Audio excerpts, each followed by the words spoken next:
Boa tarde, eu sou Thiago Reis, fundador da Suno Research e agora começa mais um programa Fundamentos. O programa Fundamentos ele começa toda vez às 4h30 da tarde das quartas-feiras e nós trazemos aqui um conteúdo voltado para o investidor de longo prazo. E hoje eu tenho aqui meu xará Thiago Struminski, certo? Você falei certo o sobrenome? Acertou. Ele é o CFO, diretor financeiro da Tupy, é o primeiro diretor financeiro que vem aqui no nosso estúdio e a gente vai falar um pouco sobre essa empresa aí que vem se destacando.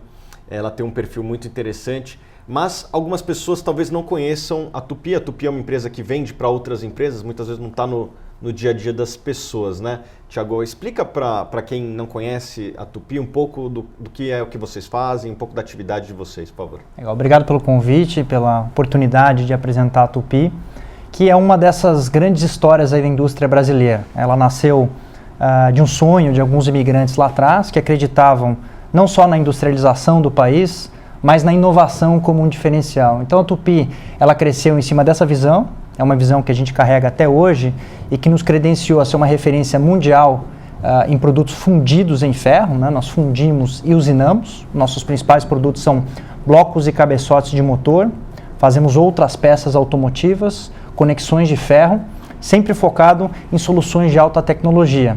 Para ter uma ideia, hoje nós exportamos para mais de 40 países, temos aí 83% da nossa receita no exterior, sempre focados em soluções de complexidade alta.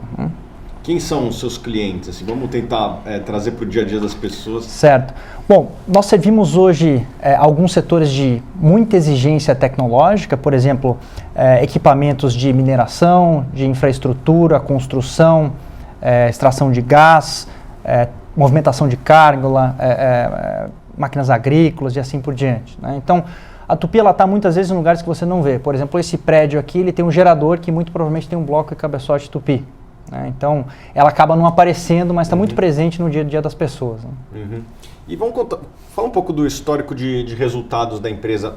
Onde que ela estava no passado, como que ela está hoje, o endividamento dela. Essas são todas as preocupações do investidor. Conta um pouco da evolução dos resultados dela. Bom, acho que o primeiro ponto importante de destacar é que a nossa demanda está muito forte.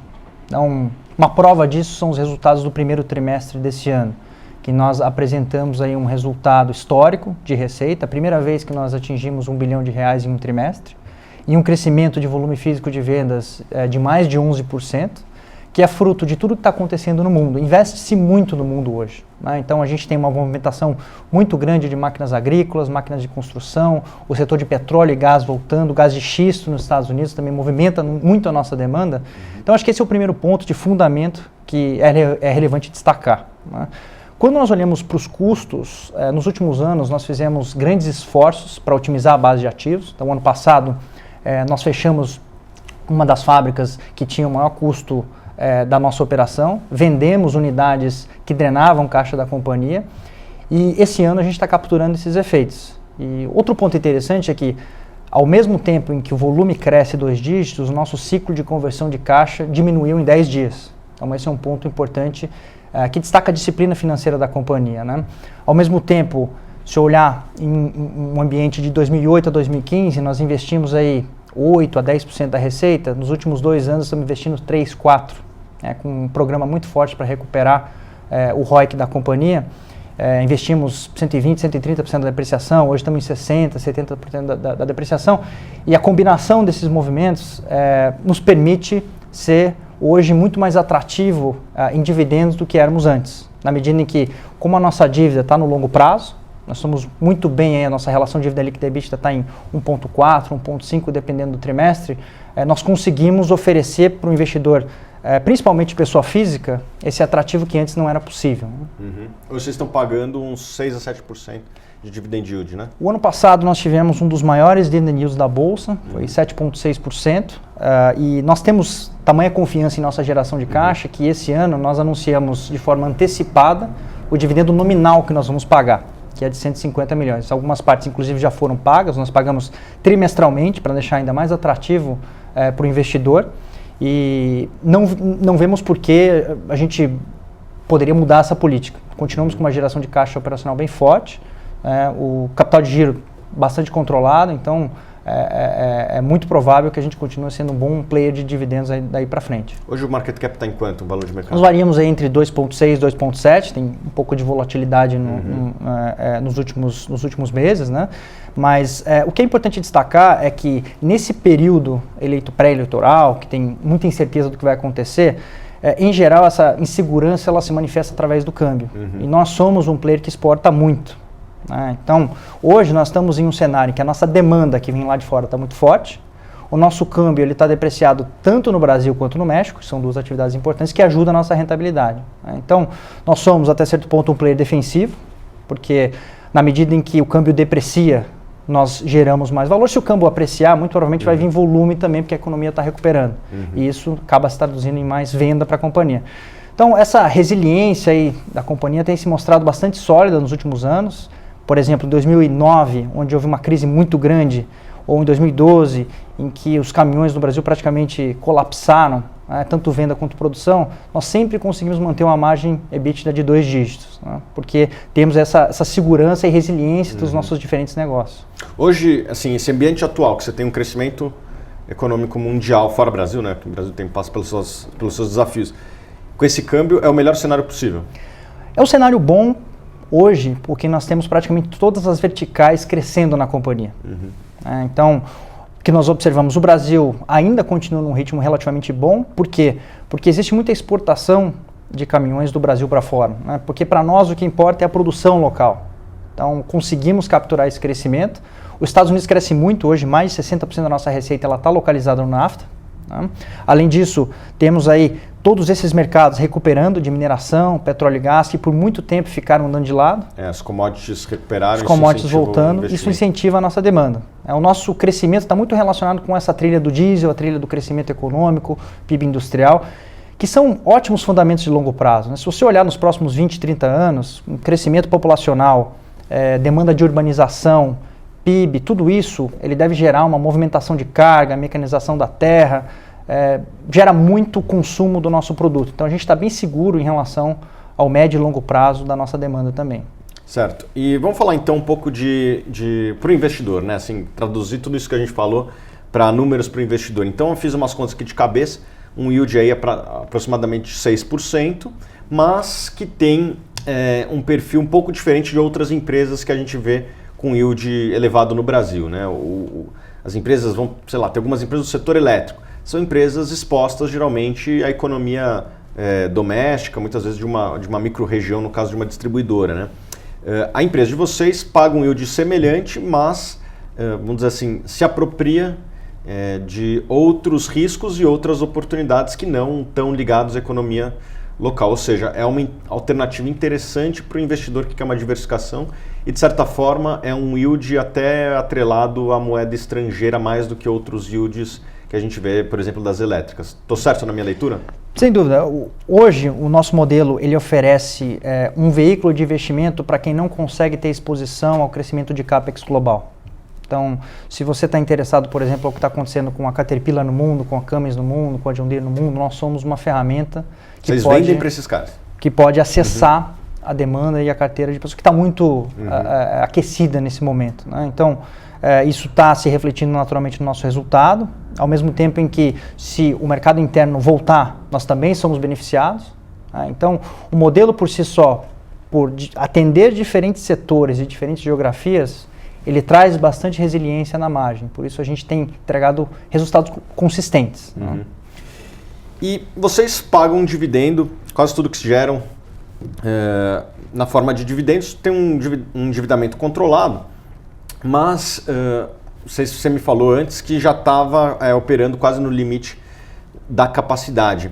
As oportunidades de crescimento estão aonde? Como que você vai financiar esse crescimento uma vez que você tem uma distribuição grande de caixa? Bom, hoje nós temos aí um crescimento muito robusto na demanda como um todo e chegamos a um ponto em que os nossos próprios clientes têm restrições de capacidade, né? Então é muito difícil que haja aí uma grande reestruturação que vai demandar muito investimento, que para nós, que vivemos uma indústria relativamente madura, está muito claro de que investimento novo tem que ser para M&A. Porque o que aconteceu no passado é que o alumínio agrediu muito a tecnologia do ferro. Nós somos um produtor de fundidos em ferro, E isso acabou gerando bastante ociosidade e demorou-se um pouco para ajustar. Porque ele é um produto complexo de ser feito e ele precisa ter uma margem correspondente. E por muito tempo isso não ficou assim. Então nós começamos um processo lá atrás de consolidação. Na década de 90 adquirimos algumas empresas. Agora em 2012 adquirimos 2 novas empresas no México. E a ideia é crescer via aquisição. A tendência é não ser um ticket muito alto. Nós somos o maior do setor hoje. Então, na medida em que haja qualquer tipo de aquisição, ele pode até pressionar um pouco o nível de dividendo, mas hoje nós não vislumbramos aí qualquer risco que venha diminuir muito o nível e volume de dividendos que a gente venha distribuindo. Vocês são a maior empresa do mundo no segmento? No que nós fazemos hoje, sim. Olha só, pessoal, uma empresa brasileira aí atingindo liderança num segmento que geralmente não foi nos dado pela natureza, né? Porque a gente tem empresas grandes como a Vale e tal, mas que geralmente são empresas que... Sem dúvida. É uma empresa de engenharia. É uma empresa que tem muito desenvolvimento interno, gasta-se muito tempo na geometria dos produtos, na metalurgia. Então nós investimos em muitas parcerias com universidades, com PhDs, e é algo que está intrínseco ali no DNA da companhia. É bastante inovação e é isso que faz crescer e expor a companhia para o mundo inteiro. Né? A companhia hoje entrega semanalmente produtos para Tailândia, para a China, para o Japão, obviamente para os Estados Unidos já mencionamos. Então, ele é um player de referência mesmo, uma multinacional brasileira que é uma história que tem que ser mais destacada e mais contada. Né? O investidor médio muitas vezes pode ter preocupação com os efeitos da eleição, sobretudo no câmbio e na bolsa. Alguns têm uma preocupação que pode ser eleito um candidato, vamos dizer assim, menos alinhado com os interesses do mercado e fazer com que a bolsa caia e o dólar suba. O que você acha que aconteceria com a sua ação numa circunstância como essa? Ou pelo menos com o resultado da sua empresa? Bom, o resultado por si só, ele hoje tem uma dependência muito menor do mercado interno. Então nós olhamos aí em média entre 15% a 17% em cada trimestre. Ou seja, o grosso do nosso faturamento ele vem do mercado externo. Então existe um tipo de compensação em que, na medida em que o volume possa cair, seja pela queda da atividade industrial ou pelo nível de confiança do empresariado, o câmbio tende a compensar essa queda. Então, nós não entendemos que, dado o nível de capex hoje que existe no mundo e a demanda que existe lá fora, que os resultados venham a piorar. Pelo contrário, vai haver uma estabilidade aí, principalmente até meados de 2019, que a gente tem bastante segurança da demanda que vem pela frente. Tá bom. Mais 2 perguntas. A primeira, referente à gestão. Conta um pouco da história da gestão que está lá. Quem é o presidente? Quem são os principais acionistas da empresa? O pessoal que está. Bom, nós temos um presidente novo. Ele assumiu agora em abril, mas já tem muito tempo de casa. Então ele já está há mais de 25 anos na companhia. Ele começa um ciclo em que nós, durante os últimos 15 anos, conseguimos retirar a companhia de uma situação bastante desfavorável, até trazer ela para uma posição de destaque. Durante esse percurso, fizemos um relançamento no mercado de capitais, emitimos um bond em dólares no exterior, levamos ao novo mercado, ou seja, muito foi feito e o novo ciclo agora, ele tem por objetivo principalmente recuperar as margens da companhia e trazê-lo para o novo patamar e trazer o ROIC para 2 dígitos, que é o nosso objetivo no curto prazo já. Então, o fundamento e a base já está construída, a estratégia não muda. São executivos que já conhecem muito bem a companhia e tem o apoio dos acionistas. Quem lidera hoje a companhia, os controladores, são Previ BNDES. Nós temos aí um free float de mais ou menos 49%, que dentro desse free float, mais ou menos 50% são investidores estrangeiros. Então, apesar de não ser uma empresa tão conhecida para a pessoa física, nós já temos mais de 10 mil CPFs na base e queremos expandir. Naturalmente, a pessoa física é muito bem-vinda, ele traz bastante pulverização acionária, que é um elemento importante para destravar um pouco do valor da companhia, que o nosso entendimento é que aquela ação precisa andar um pouquinho mais para refletir os fundamentos que ela está apresentando. E, obviamente, todo negócio tem seus riscos. Quais você acha que são os principais riscos que o investidor da Tupy deve conhecer antes de investir?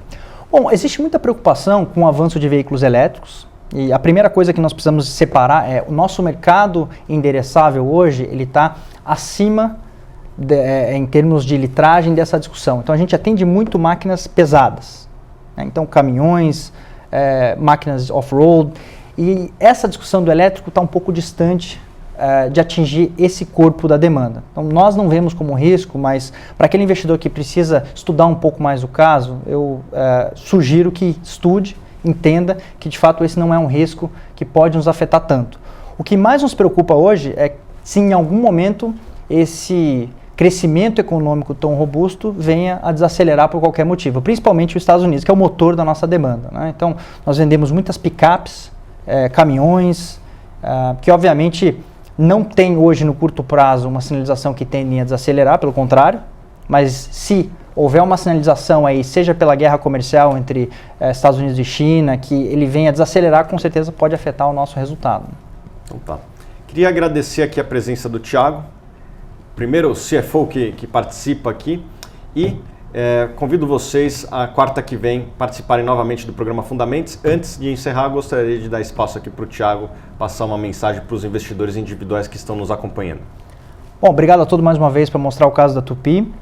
Eu gostaria de convidar todos a visitar o nosso site. Nós temos uma documentação bastante extensa, um guia de modelagem que explica bastante, não só os drivers, mas tudo que nós temos publicado hoje para facilitar a modelagem de vocês, que é uma empresa bastante interessante, tem bons fundamentos de longo prazo e precisa ser melhor entendida. Então, obrigado mais uma vez pela oportunidade.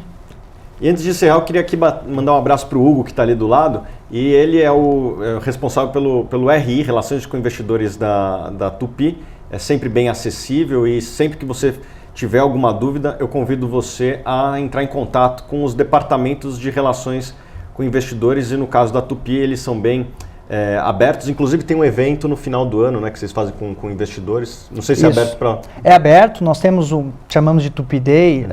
Uma vez a cada 2 anos nós fazemos em Joinville, e esse ano será em São Paulo, no final do ano. E os investidores individuais estão convidados? Estão convidados, muitos participam.